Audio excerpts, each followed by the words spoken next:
So, do you need all this stuff? Do you need to spend so much on a home studio? Well, the short answer is no, absolutely not, as I'll explain in this video. Even though it's inspiring, it is nice. It's nice to have all this stuff, all these different ways to do things. But first of all, I'll explain why this video even exists, because it's a strange thing to put in a YouTube video. Bing! Basically, for insurance reasons, I wanted to sort of write down everything I had in here, because I must admit, I did lose track. You sort of just pick things up bit by bit, and then sometimes it's a big bit, sometimes a smaller bit, sometimes it's a cable, sometimes it's even a mouse, and I hadn't ever really written down what's in here and counted up how much it's all worth, just to make sure it's all insured and to make sure there's a record of it in case anything happens.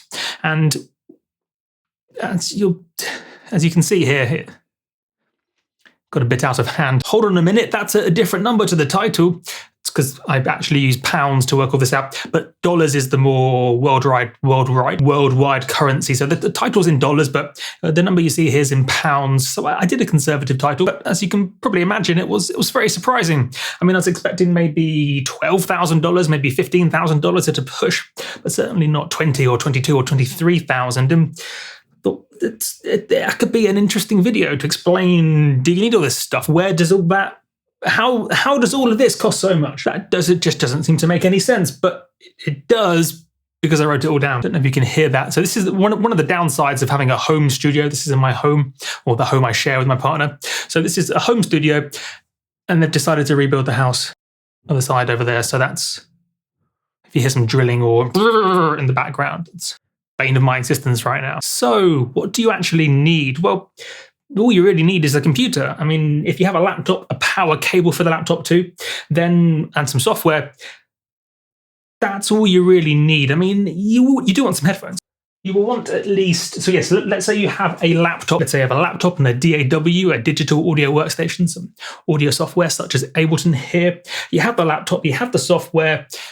The next thing you need is something like this, some headphones, because, I mean, these are £120 or so, £110. They're Sennheiser HD 25s. And this is about all you need in addition to a laptop and some software, because the Apple in-ear headphones or the built-in laptop speakers obviously aren't good enough.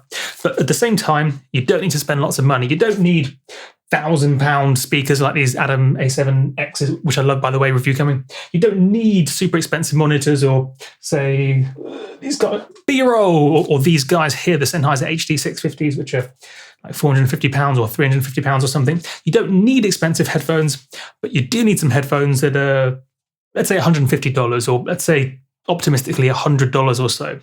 That's what you need. Everything else is just a bonus. I mean, there are some things here that can help you create things you couldn't otherwise. So, for example, the Ableton, are you recording? Yeah, the Ableton push here with this grid. I'll put the headphones back. This grid is effectively a keyboard, but a keyboard where you can choose the scale and therefore write in key in a scale without having to know music theory. So I suppose for people like me who don't know music theory and can't play the piano, that genuinely helps you write things that you can't in any other way. Because, as I say, I mean, I did a video about introduction to the push or chords or something, where you can basically do chords. So you can do, like, say, a major triad chord just by learning the finger shape and just moving your finger about on the push. So it allows you to write musically in a way you couldn't otherwise. I suppose you could get bits of software to do it, but it's a bit more fiddly. It's great to have the push because then you can get into it. You can be expressive and play a rhythm. Maybe you can draw in. So I suppose, yes, once you have the computer, the software, and then maybe some headphones, something like an Ableton push could be cool, or even this. So this is a Control S-Series Mark II keyboard. This allows you to do similar scale things, but in a different way. I mean, I do prefer the push, but this is still great. This could, if you say don't have Ableton, this can do similar things with scales and keys and stuff. So that would definitely help. Why is there so much stuff? Well, most of it's for fun.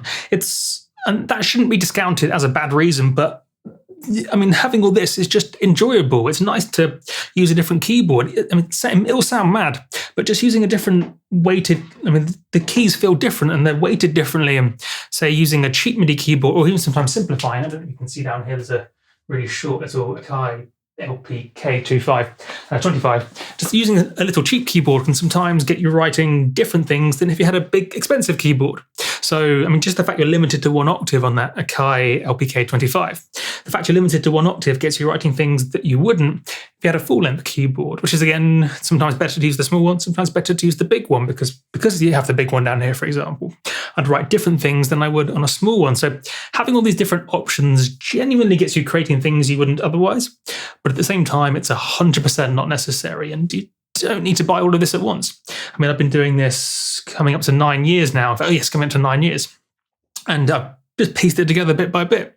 I mean, I got that keyboard and then that, and it just sort of builds, sometimes in big bits. So sometimes there's a nice big thing that comes, such as this Control S-Series Mark II keyboard, which I love. So sometimes big things come, and then other times it's just small things. I suppose in addition, it is my job to know this stuff, so it's a business cost, which saves on tax. So I mean, if your income is music related, then it's not as expensive in real terms as it would be otherwise. And as I say, you really don't need all this stuff. I do think it's interesting. It's interesting how it's all sort of come together over the years, because I started off with just a laptop and some headphones and a tiny MIDI keyboard. In fact, I didn't even start off with a MIDI keyboard. And I think I got the Akai LPK like 3 months in, and then eventually got this long guy so I can do more octaves. But having an inspiring space gets you in the zone, gets you in that creative mindset. When I'm in here in the studio, I'm feeling music. It's not like something I'm trying to fit in. It's why I'm in the room. Again, it sounds mad, but I'm in the room to make music, and so that alone can sometimes get you in the zone. But because there is some stuff over there which you can't see from this angle. Analog drum machine, the Arturia drum brute, useful, but 100% not necessary. It's more just an inspiring way to interact with things. Because, I mean, if you want to say adjust the decay on a hi-hat, instead of using Ableton and somehow assigning the decay on ADSR to whatever, like a physical control, because it's just on the control, there is just a decay parameter on the hi-hat on the drum machine. You can just get hands-on, and you can maybe say change the decay on the hi-hat at the same time as the tuning on the kick. So you can do 2 things at once. You can change 2 things at once it's just a different way of interacting with things, having more buttons and controls, things to twist, different interfaces, if you like, or different form factors, different controls. It gets you doing different things, and even just having different audio routing workflows gets you creating differently. So in the case of that drum machine over there, because I only have 2 cables at the moment coming out of it, one is the mix and then one can be an individual element. So currently on the drum machine, I have the main output, and then separate to that, I have the clap. So then because of the way the filter is routed, I end up having the clap unfiltered on one channel and everything else filtered, because I've got 2 cables. But even that limitation effectively gets me creating differently. So for example, what I typically do is, in fact, I did do a video on this. Do see that. It's called Analog Drum Machine Arturia Drum Brute. There's maybe some other words in there as well, where I do this exact thing where I have the clap routed out separately into Ableton. So I've most of the drums low passed in mono, but the clap routed out separately, which I then process as wide. So even that limitation gets me creating something I just might not have done otherwise. I mean, I could have done all of that in Ableton. I could have found some samples from the drum brute, and even if I wanted some random variation, program that in software.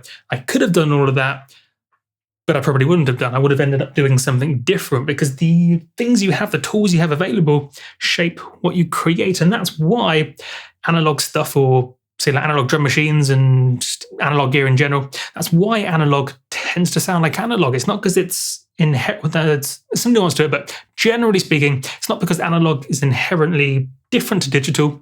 It's just that you end up interacting with sound in a different way, so you end up creating a certain category of sound. But as I say, there is some nuance, because I've got the Zone 23 over there, which has the magic zone filter, which I don't even know if I'm saying zone right. I'll find out for the video I'll do in a few days to a week's time. So I will be doing some a video explaining the nuances. Are we still recording? We are explaining the nuances of analog and some of the subtle, but some of the cool things you get specific to analog that you don't in digital. So I will do a video explaining all of that. The zone filter is amazing, but yeah, I will explain that in another video. Anyway, the point here is that this is just nice to have. It's nice to have all this stuff. It's nice to have a desktop loudness meter and spectrum analyzer and other things too. So basically a desktop audio meter, this Clarity M, sort of right next to me. Do see my video, that's 2 videos back, the Clarity M review. So it's nice to have a loudness meter and a spectrum analyzer and a vector scope to check out the stereo image. literally plugged into the sound card, independent of the software. So it's nice to have this sort of stuff plugged in around you. Like there's different ways to interact with things, and it's nice to have different monitors so you can make sure your track sounds good on as many different speakers as possible. It's nice to have, but it's not a need to have. It's nice to have all this stuff, but it's just not necessary. It's like having a fancy car, and I love fancy cars. The steering feels great going around corners, and even just the way the door shuts feels great, but it doesn't get you to the destination any quicker. And even around a racetrack, they're not really even that much faster. You only have to look at, I mean, this is quite a car tangent, but I love cars, so I happen to know lots of analogies. So if you take, say, for example, a racing driver will drive a van faster around a racetrack than you'll drive a Lamborghini. I mean, take that Top Gear episode, for example, where Sabine, I think it was, drove that van around the Nürburgring faster than Clarkson did in a really fancy car. In fact, that's a perfect analogy for this. So these fancy keyboards they feel great. I mean, the feel is incredible if you haven't played with these before. So these nice bits of audio gear are the fancy car, but you don't need it to go fast around a racetrack. You don't need it to write a great song. I mean, there are countless examples of people writing the best tracks in the world with just cheap headphones and a laptop. So nice to have, great. I love all this stuff. It's inspiring. It feels great. It makes the experience much nicer.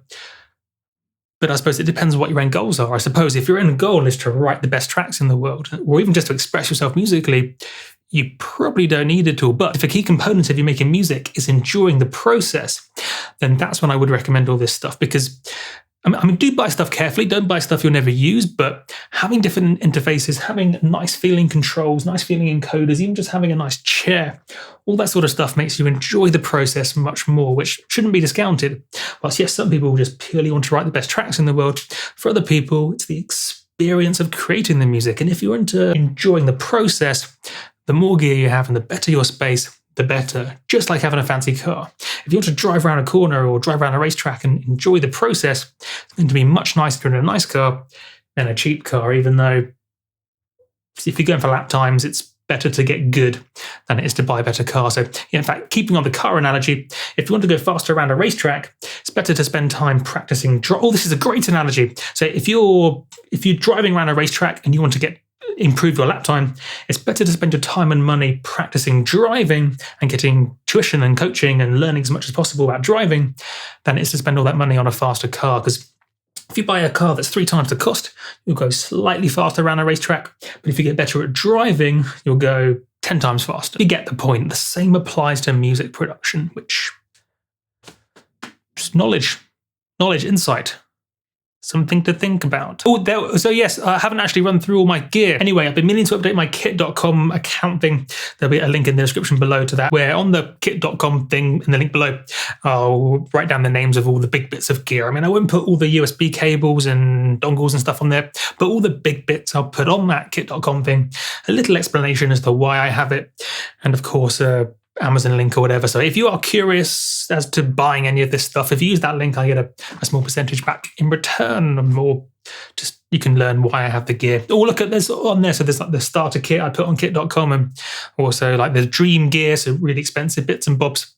But yes, if you are curious what some of the buttons and lights and stuff actually do or are, because it'll take forever to go through this now, do check out the link below to the kit.com. Now I'll include it right at the top. Kit.com button, click it, description. Arrange some of those words and add more words if needed into a sentence. My name is Multiplier. I will catch you guys on the flippity flip.